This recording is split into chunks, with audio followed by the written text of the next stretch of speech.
예, 그러면 세션 2의 토론을 진행하도록 하겠습니다. 방금 말씀을 소개를 다 드렸습니다만 지금 시간이 조금 부족한 관계로 재차 소개해드리는 것은 생략하기로 하고요. 지금 이 세션 2에서는 패널 첫 번째에서 미스터 조나단이 이 미국의 기회 특구에 대해서 말씀을 드렸고, 두 번째는 제가 혁신 성장 국내 사례에 대해서 발제를 드렸습니다. 여기에 관해서 전반적으로 우리나라의 균형 발전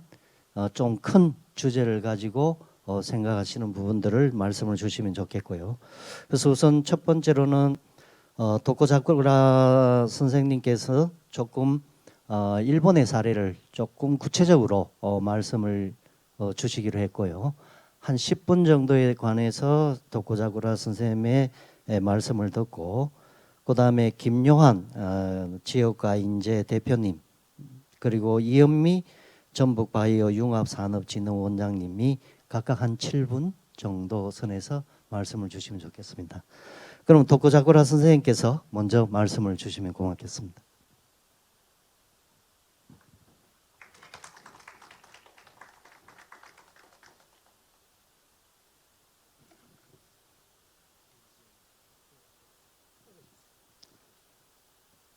皆さんこんにちは。ご紹介をいただきました床桜と言います。今日はこのような素晴らしいフォーラムにお招きをいただきまして本当にありがとうございます。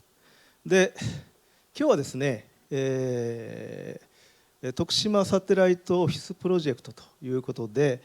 お話をさせていただきます。なぜこれをお話をするかというとですね、これ実は私が提案をしたプロジェクト、10年前に提案したプロジェクトでありまして、地方創生のですね一つの今、モデルというふうになっておりますので、皆さん方の一つのヒントになればなというふうに思っております。でまずですね、これ動かないですけど、動いた。ごめんなさい。私のプロファイルですけれども、本業は大学の教授をいたしておりますけれども、その前の仕事はですね、徳島県庁、こちらの方でしたら道ということになるんでしょうか、そちらの方の地域の振興局長をやっておりまして、その時の活動取り組みが今日のお話と深く関係をしております。でまた私自身のモットーとしては、地域の再生活性化、特に雇用創出というのはですね、理論と実践というものがうまく両立して初めて実現するというふうに思っております。でそういった観点から昨年、非営利法人のですね、地域プラットフォーム、リージョナルプラットフォームという組織を立ち上げてですね、リサーチャーだけではなくてプレイヤーとしても活動をしているというような状況でございます。そうしたことを一つ最近本としてまとめたのがこのリーダーシップ好循環モデルというところでございます。で最初にこの本題に入る前にですね、少し言葉の整理をしておきたいんですけれども、サテライトオフィスというのは一言で言いましたら、都市部の本社から離れた、比較的人口の少ないところですよね、地方に小規模なオフィスを設置をするということで、その前提としてはリモートワークが前提になっております。でそしてその2段目の徳島サテライトオフィスプロジェクトというのは、これ私がネーミングしたんですけれども、特に地方の中でもですね、農村、山村エリアというのは非常に厳しい状況になっております。そこを持続可能なコミュニティとして存続させるためには、やはり人を誘致する必要があるということで、特に2011年から始めました、東京の IT 企業のサテライトオフィスを誘致して、なんとかその地域の再生活性化につなげていこうという官民連携のプロジェクトです。で私はその時はその県庁という行政サイドの責任者であったということであります。で、徳島ですけれども、ちょうど、東京からは飛行機で1時間、大阪からは車で2時間程度のところにあります。で、やはり最大の問題はですね、人口の減少ということです。最近20年間でですね、82万人から71万人ということで、約10万人の人口の減少になっております。とりわけ徳島の中でも中心部よりも周辺部の人口の減少率が非常に高いというような状況で、非常に危機的な状況であったということで、これをなんとか再生活性化をしたいということで取り組んだ、10年前に取り組んだプロジェクトでありますけれども、この10年間の成果として、東京あるいは大阪を中心に、サテライトオフィスがですね、そのサテライトオフィスがトータルで104、今誘致に成功しております。で、そこで働いている人たちは300人で、地元雇用は200人ということで、これを見るとあまり人数多くないなというふうに思われるかもしれませんけれども、実はそれぞれ一人一人がですね、非常にハイレベルな技術を持ったり、非常に鋭い感性を持った人たちでありまして、地域に与えるインパクトというのは非常に大きいというふうに考えております。やはりこういう人材を一人でも多く地域に呼び寄せる。で、彼らはどんな仕事をしているかというと、東京とか大阪の仕事をしている、あるいは世界を相手にした仕事をこの過疎地域でやっているところが一つポイントだろうというふうに思います。で、これが2011年からスタートしたプロジェクトで、その結果ですけれども、それぞれトータルというところを見ていただくと、最初は2つ、次に5つの事業所ということでトータルで104ということになっておりますけれども、上の方を見ていただくとですね、東日本大震災、これ2011年に発災をした日本でも非常に大きな危機事象でありました。もう一つは、これは世界的な危機事象でありますけれども、パンデミックということです。これなぜこういうことを示したかというと、実は東日本大震災の時にですね、どのようなことが起きたかというと、東京の IT 企業、なかなか事業継続が難しくなったんですよね。東京だけにオフィスを持っておれば、何かある時には事業が中断してしまうということで、それ以外のところにもオフィスを持つ必要が出てきた。そういう動きが出たものですから、ぜひ徳島の方にこれを誘致をしたいという取り組みがありました。で、同じくパンデミックということでリモートワークはどんどん広がっていっておりますので、これも一つ地方に人材を引き寄せるチャンスということになるわけであります。平たく言いましたら、ピンチはチャンスと、逆にピンチをチャンスに変えるということが地方創生のですね、最大のポイントであろうというふうに考えます。で、具体的な事例をいくつか説明をさせていただきます。東部のエリアで神山町というところがございます。これが一番最初のサテライトオフィスの誘致のポイントでありました。これ見ていただくと分かりますように、人口が5000人を切るような、そして高齢化率もですね、高齢者の割合が半分以上の小さな町です。で、その中でこのままではこの町はもうなくなってしまうということで、下にありますけれども、私の横におりますが、これ大南さんと言いますけれども、NPO 法人の代表でありました。彼が一生懸命一緒に私どもと一緒に誘致活動をした。その結果としてこのサテライトオフィスというものが15、この小さなところに集積をしていると。で、さらに彼は非常に頑張りましてですね、今年の春、神山丸ごと高専という高等専門学校ですね、 IT とデザインを掛け合わせたような学校を立ち上げました。で、この学校の素晴らしいところはですね、今年初めて入学者を引き受けたんですけれども、競争倍率が9倍、全国から多くの若者が受験をしました。で、全寮制ということで全員が寮に住む。そしてさらにですね、特筆すべきことは授業料がタダということであります。これなぜタダになったかというと、それぞれこの趣旨に賛同していただいた企業10社から出資をいただいて100億円集めることができて、その果実でもって授業料をタダにすることができた。普通であればですね、このような過疎地域に新しい学校ができるなんていうことは考えられないんですけれども、それが実現をしているということであります。もう一つはですね、南町ですけれども、ここのも同じく典型的な過疎地域です。人口も6000、高齢化率も 50% ということで、ここはですね、町長ですね、南町長と、それと吉田さんという IT 企業の社長が非常にうまくコラボレーションをしてですね、誘致活動を展開をしました。その結果として非常に小さな町でありますけれども、28のサテライトオフィスが今集積をしているような状況であります。特に彼はですね、吉田さん、ですけれども、 IT 企業の社長であると同時に、最近はですね、地元の使われてない木材を活用した木炭、炭の生産をしていると。高級木炭ですね、それを生産をして、ただし昔ながらのやり方ではなくてですね、 IoT を活用した温度管理とか、そうしたテクノロジーをうまく伝統産業とコラボレーションするような形の中で、新しい形で産業を再生をさせているというのは事例であります。でもう一つ、西の方ですけれども、ここはサテライトオフィスの集積は8ということですけれども、ここの特徴はですね、使われていない施設をうまくリノベーションあるいはコンバージョンをすることによってですね、例えば、下の方のですね、一番、向こう側になるんですけれども、旅館あるいはもともと醤油屋さんの倉庫であったものを完全にリノベーションをして今、コワーキングスペースあるいはカフェとして活用してですね、若いその、リモートワーカーがそれを活用しているというような状況であります。でもう一つはこの上の方にあるのが小学校であります。人口減少によって小学校が廃校になるケースが多くなっておりますけれども、これもリノベーションをして今宿泊体験施設として活用し、今ここを拠点にしてですね、実は私がチェアマンをやってるんですけれども、企業行政そして大学、これがコラボレーションして脱炭素 DX ですね、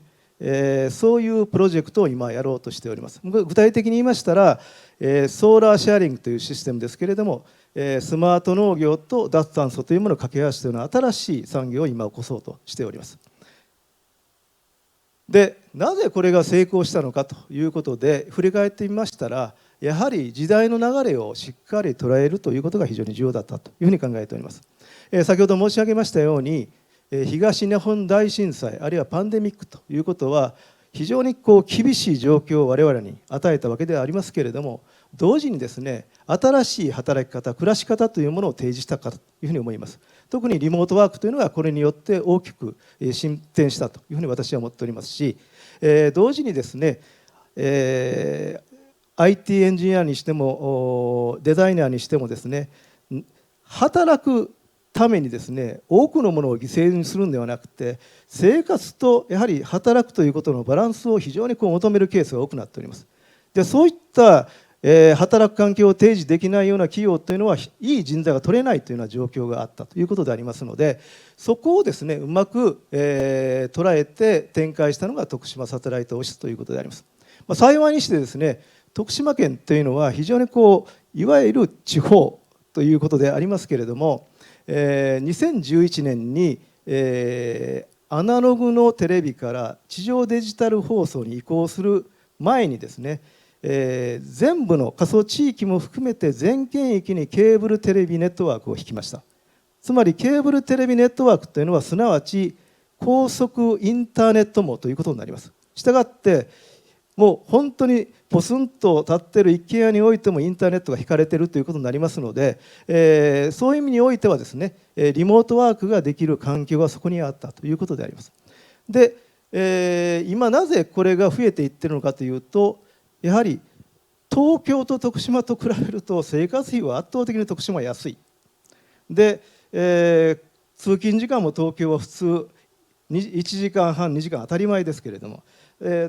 ほとんど通勤時間かからないという非常にストレスが少ない状況であることにプラスして、東京本社と同じ給料がもらえるということになるならば、こちらの方が選択するというケースが増えてきているのではないかなというふうに思っております。で、もう一つはですね、従来の、過疎地域を中心とした施策の基本的な考え方は、過疎地域は都市に比べて弱者であると、弱い存在だというふうな考え方ですね。確かにそういうところはありますけれども、その弱いところを是正するというのは非常にコストもかかるしストレスも大きいんですよね。確かにそういう取り組みは必要ですけれども、むしろ、過疎地域にはつまり田舎には田舎の強みがあるだろうと。例えば人の数は少ないんだけれどもすごく密度の濃い人情がある、おもてなしの心とかですね、それがある。あるいは、空き家多いんですけれども、これはうまくリノベーションすればクールなオフィスに変わる、そういうようなことですよね。だからやはり子どもの教育も同じですけれども、弱点を直せ直せというよりは強みを伸ばしてあげる方がですね、より伸びる可能性が高い。これはまさに地域政策も同じかなというふうに思っております。ということで、じゃあこのサテライトオフィスは将来どうなるのということでありますけれども、従来はですね、東京の仕事を徳島でリモートワークでやっておりました。で現在は東京の仕事をこれ例を挙げてるんですけども、徳島でやりつつ地域の企業ともコラボレーションしながら新しいビジネスを今やっています。でもう一つは、将来においてはどうなるかというと、やはりハイブリッドワークというのが主流になるだろうと思います。仕事の内容によって働く場所を変えていくということはどういうことかというと、メインオフィスであるかサテライトオフィスであるかという区別はほとんど意味をなさなくなる。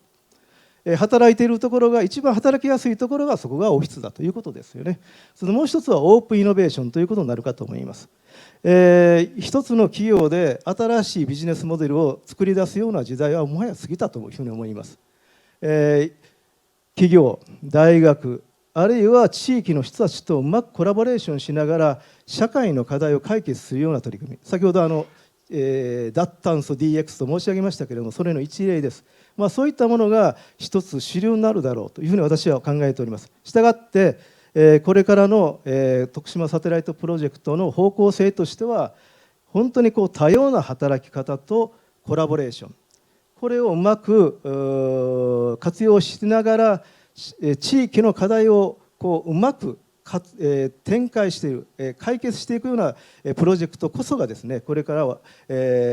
徳島サテライトオフィスの名前は変わりますけれども、プロジェクトの方向性かなというふうに考えているところであります。少し長くなりましたけれども、ご清聴ありがとうございました。예, 덕구자구라 선생님 감사합니다.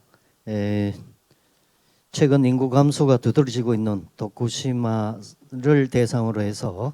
지역 활성화, 지방 창성에 관한 사례에 대해서 말씀을 주셨습니다. 예, 다음은 김요한 대표님 부탁드리겠습니다.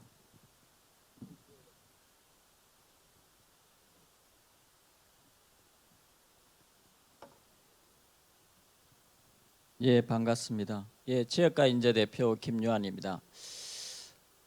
지금 현재 지역가 인재라는 이름으로 작년 말에 창직 창업을 했습니다. 지금까지 제가 이제 4번째 직업을 가지게 됐는데요.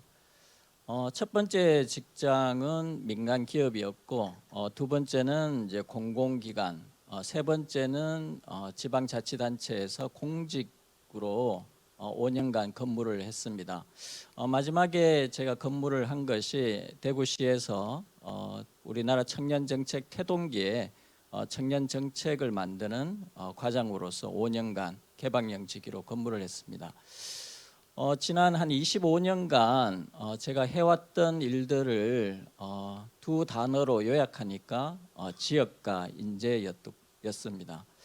그런데 지금 우리가 지방 소멸의 위기를 이야기하고 있는데 수도권과 지방이 앞으로 공존하기 위해서 필요한 중요한 가치가 또 지역가 인재라는 생각을 가지고 있습니다. 오늘 1세션부터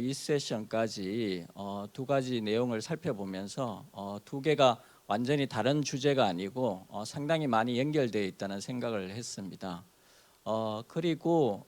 인재라는 부분을 굉장히 제 짧은 토론 시간을 통해서 관점의 그 중요성을 좀 부각시킬 필요가 있다는 생각을 했습니다.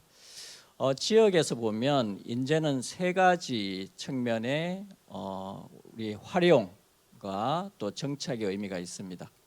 첫 번째는 우리 지역 내에 있는 인재들이 어떻게 지역을 알고 또 지역에 대해서 관심을 가지고 지역에서 기회를 발견해서 지역에 정착 계속하게끔 만드느냐 하는 관점이고요. 두 번째는 지역을 떠났지만 수도권에 있는 인재들과 요즘 표현으로 하면 생활인구 또 일본의 관계인구 관점에서 수도권에 있는 인재를 지역의 발전과 어떻게 연결시키고 활용할 것인가 하는 관점. 그리고 세 번째는 수도권으로 떠난 인재를 어떻게 다시 연어가 돌아오듯이 지방으로 돌아오게끔 하는 유턴의 관점에서 살펴볼 수가 있을 것 같습니다. 앞서 그 기회발전 특구 특구와 관련해서 미국의 그 기회 특구에 관한 발표가 있었습니다마는 그 내용을 보면 대부분 기업가 또 자본의 관점, 투자의 관점만 있습니다. 사람 그리고 인재에 대한 관점이 상당히 좀 관가된 그런 측면이 있었다는 생각을 듭니다. 우리나라에서도 지방시대위원회에서 4개의 특구 정책을 발표를 했습니다. 그런데 결국은 이제 수도권에 있는 기업을 지방으로 유치하기 위해서는 당근 정책으로서 특구 정책을 마련했는데 사실은 당근하면 따라다니는 것이 채찍이라고 할 수 있습니다. 그런데 지금은 이제 수도권에 웬만한 규제는 다 풀렸습니다. 그러니까 채찍은 없는 겁니다. 그렇다면 이것을 달리 표현하면 지역 관점에서 그러니까 끌어당기는 정책이 필요하고 이와 함께 동시에 수도권에서 밀어내는 정책이 함께 가야 된다는 겁니다. 이 푸시 정책은 단순한 규제가 아니고 수도권에 있는 기업들과 인재들이 지방에서 새로운 기회를 발견할 수 있도록 적극적으로 드라이브하는 정책이라고 할 수 있습니다. 이런 관점에서 본다면은 기회발전 특구의 세제 혜택은 굉장히 새로운 인센티브인 것은 분명합니다. 하지만 이 인센티브, 동기부여는 누구를 위한, 누구의 관점에서 설계되느냐 하는 게 중요합니다. 지금은 기업과 투자자의 관점만 있습니다. 그런데 지방에서 많은 그 대기업들, 좋은 기업들을 지방에 투자 유치를 해보면 사실상 기업의 CEO가 결정을 한다 하더라도 기업의 구성원들이 지방으로 내려가려고 하지 않으면 사실상 마지막 단계에서 투자 유치는 무산 실패가 됩니다. 그래서 이 인센티브는 기업가의 관점, 투자가의 관점뿐만 아니라 그 구성원의 관점 그리고 지역의 주민의 관점에서 사람과 인재의 관점에서 인센티브가 다시 재설계돼야 된다. 이것을 말씀드리고 싶고요. 두 번째는 우리가 참여정부, 노무현 정부에서 소위 공공기관 이전에 의한 혁신도시와 기업도시, 행정도시를 추진했습니다. 기본 방향이나 취지, 가치는 매우 합당하고 좋았습니다. 그렇지만 아쉬운 안타까운 부분이 있었는데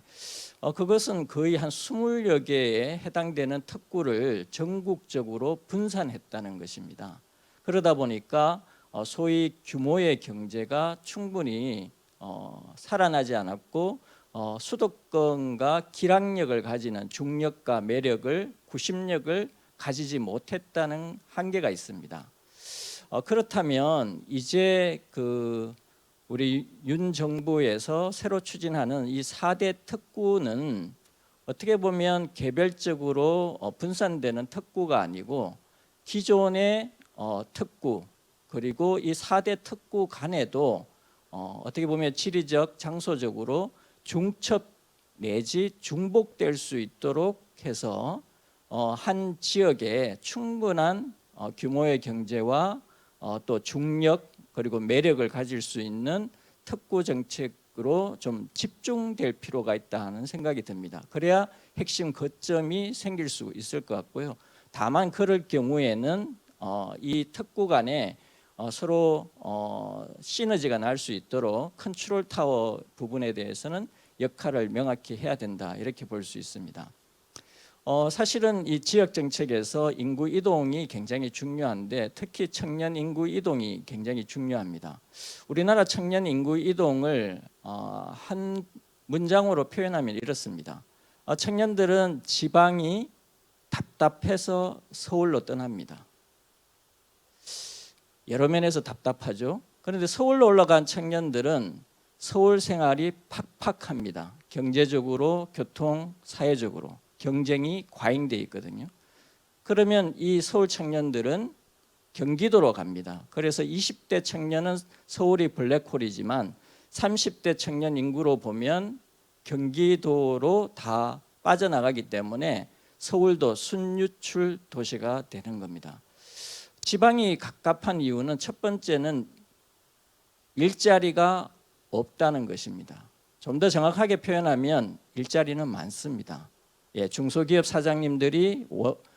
제공하는 일자리는 많습니다. 다만 청년들이 선호하는 다양한 일자리가 없습니다. 이 선호하는 다양한 일자리는 산업 분류로 따지면 지식 서비스 업종입니다. 근데 이 지식 서비스는 특히 지방의 대도시에서는 제조업과 또 기존 서비스 산업의 성장을 위한 혁신의 비타민 같은 역할을 합니다. 그런데 이 지식 서비스가 지방에는 앞서 허문구 박사님의 발제에도 있었지만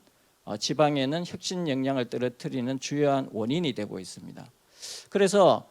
이제 4대 특구, 특히 도심융합특구를 기획하고 추진할 때는 이 지식 서비스 산업이 지방에서 성장할 수 있도록 해야 된다. 그것이 청년들이 일자리 기회를 잡을 수 있는 중요한 전제 조건이 될 거다 하는 거고요. 두 번째는 교육도 중요하지만 소위 앞서 혁신 역량이 가장 높은 대전도 청년들이 보기에는 노잼 도시입니다. 재미가 없습니다. 예. 그래서 재미가 있는 유잼 도시, 또 재미가 넘치는 꿀잼 도시가 청년들의 관점에서 만들어져야 됩니다. 그래서 이러한 부분들은 청년들이 직접 만들 수 있습니다. 그리고 청년은 청년이 부릅니다. 그래서 청년에게 자율권을 주고 청년들이 주도해서 문화예술이라든지 로컬 크리에이트를 통해서 골목 문화를 바꾸어 나가고 도심 문화를 바꾸어 나갈 때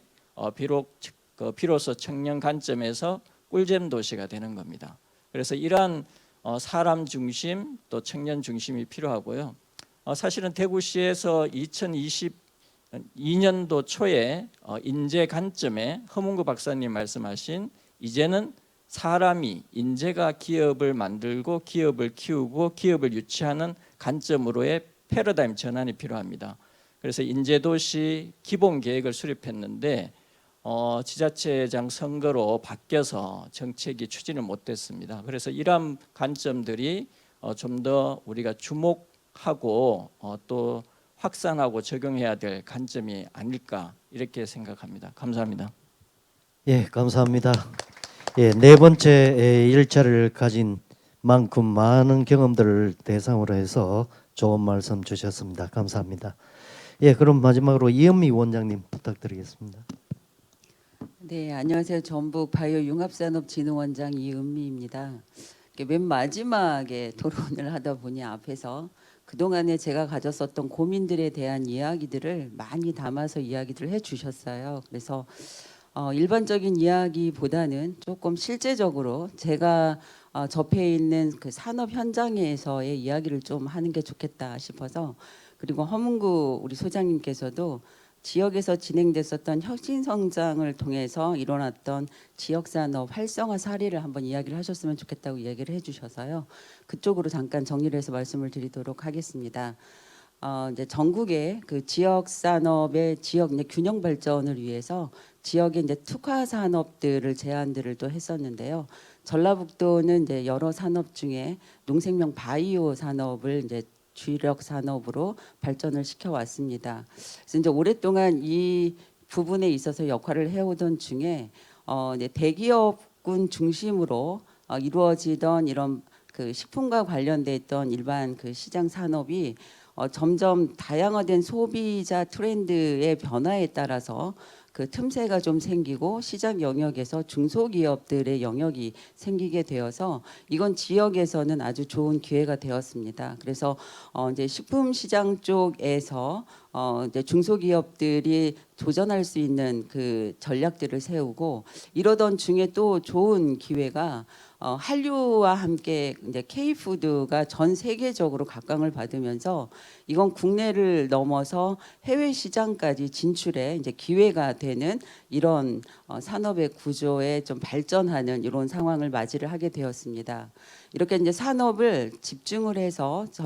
지역 차원에서 이제 발전을 시키던 중에 기업만 키워내면 된다고 생각을 했었는데, 한편을 보니 이제 이렇게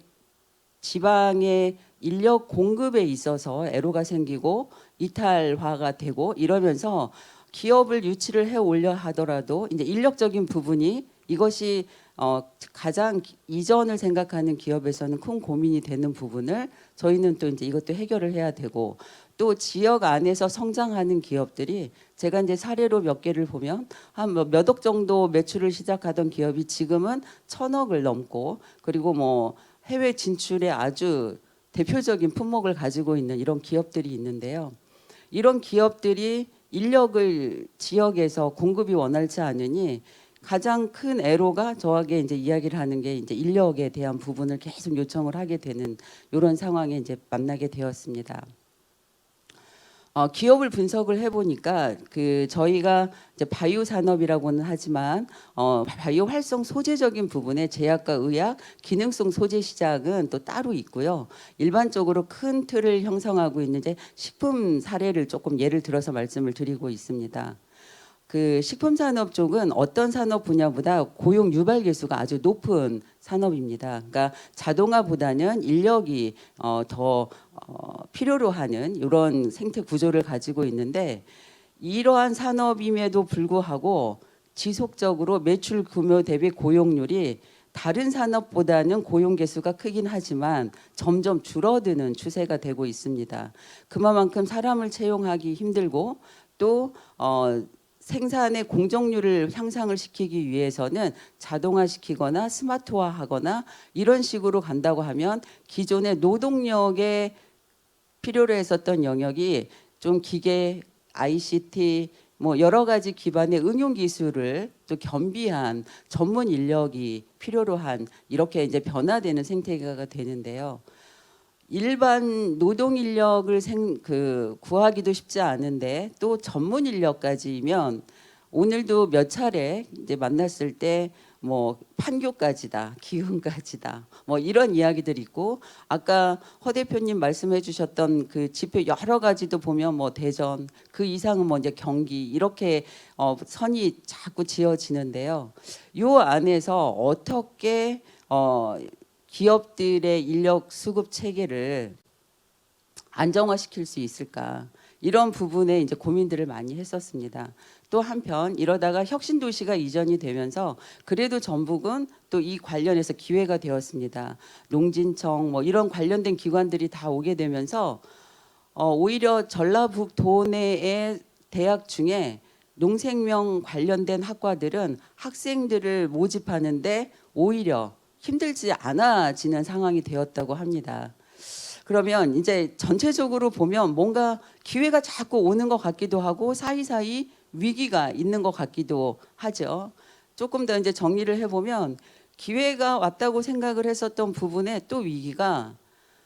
도내에서 배출되는 많은 인력들이 중소기업으로 가려 하지 않고 농진청이나 이런 국가 공공기관에 취업을 먼저 선호를 하게 되고, 심지어는 정규 인력 TO가 아니어도 일단은 공공기관이나 이런 쪽으로 직종을 결정을 하는데 우선순위를 두니, 그러면 일자리가 없지 않습니다. 전라북도에도 일자리 많지만 일자리를 찾는 그 시각의 차이가 너무 크기 때문에 이렇게 매치가 원활하지 못하는 이제 모순된 현상이 일어나고 있는 거죠. 그래서 이제 이런 부분을 최소화시키기 위해서 전라북도 차원에서도 다양한 인력 공급 체계에 있어서의 프로그램들을 운영을 하고, 그리고 구직자들에 대해서 도내 기업들이 충분히 IR이 될 수 있도록 소개를 하는 이런 접점의 장을 계속 찾아 나가고 있습니다. 그러다가 최근에 이제 구체적으로 식품 산업 중에 있어서 그 산업의 이제 방향이 기존의 제조 가공으로만 되지 않고 이것이 특수 기술이 들어가거나 아니면 유통이라든지 서비스 체계까지 ICT가 기반이 되고 정보가 기반이 돼서 소비자들에게 충분히 쉽게 접근될 수 있도록 가야 되는 이러한 접점 기술들에 대한 부분이 도출이 되면서 이게 푸드테크 산업으로 하나의 또 트랙이 형성이 되었습니다. 그래서 이 푸드테크 산업 쪽에 필요로 하는 다양한 기술군에 해당되는 직종들을 쭉 저희가 좀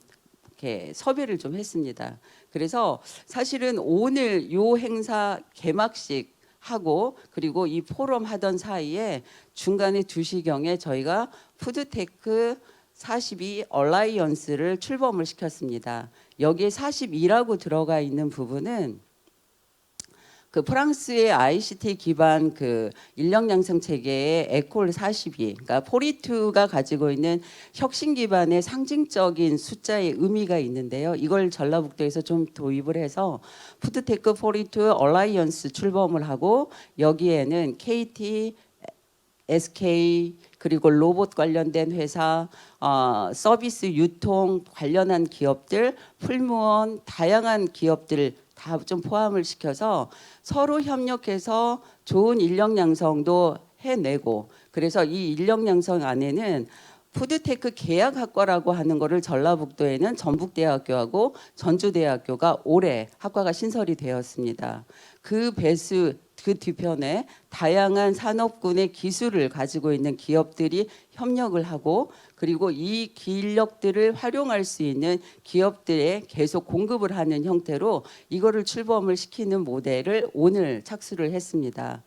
멀지 않은 시간 안에 여기에서 좋은 결과가 나온다면 뭐 전국적으로 좋은 사례로 저희가 또 발표를 할 수 있는 기회가 될 것 같고요. 아까 앞서 발표하셨던 그 조나단 타워 씨 말씀 중에 전 롱텀 이펙트에 대해서 정말 공감을 했습니다. 지역을 발전시키고 지방시대가 어떤 기회를 갖기 위해서는 하루아침에 단기 텀에는 이루어질 수 있는 게 너무 제한적이어서 우리가 오늘 같은 자리에 21번 고르고 장기적으로 어떤 단계 설정을 해 나가서 발전을 시킬 것인가 이런 논의를 하는 기회가 좀 더 많이 이루어졌으면 좋겠다라는 생각이 들었습니다. 감사합니다. 예, 감사합니다. 예, 오늘